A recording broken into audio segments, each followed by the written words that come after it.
sa sobrang hirap po ng buhay, marami na po talaga naghanap ng second job, nagmo-moonlight, nagra-racket. Tama ba ito? Okay lang ba kung ikaw ay may full-time job, 8 to 5 sabihin natin, is it okay to get a second job, to get a racket, to get a side job, to get moonlight? Kayo na po magkwento po sa mga nakikinig po sa amin. Oo, thank you, Miss Pat. Actually, wala naman kasing direct na answer doon. Wala naman kasi per labor code na nagpo-prohibit na bawal kang magkaroon ng second job. Especially, mahal na mga bilihin, kakataas lang ng diesel this Nako, morning. correct. At kuryente.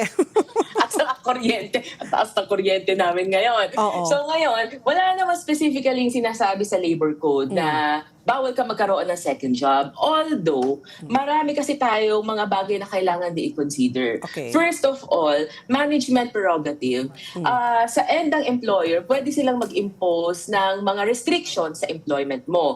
For example, bawal kang magkaroon ng affair with a direct competitor or indirect competitor. Hindi ka rin pwedeng makipag-solicit ng services doon sa mga clients nila. Kunwari, nagsiservice sila ng catering, 'di ba? Tapos ikaw after your service, after your employment, pagpasok mo sa opisina nila, nagluluto ka din. Ngayon yung listahan ng customers nila, offeran mo din ng same service. So, second job yun, pero obviously that is prohibited per your employment contract. So that's one. Secondly, kapag kasi ginagawa mo yung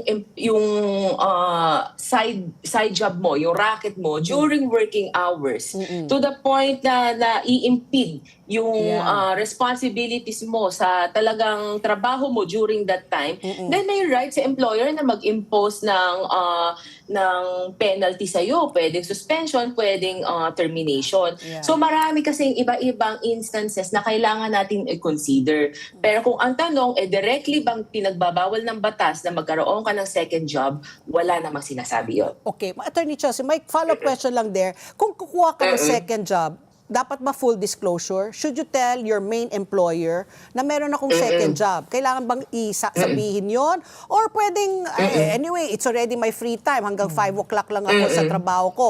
Pag uwi ko at meron akong kunyari virtual assistant ako, do I have to tell my employer na, okay, may side job ako, virtual assistant ako pagkatapos dito? Kailangan ba may full disclosure?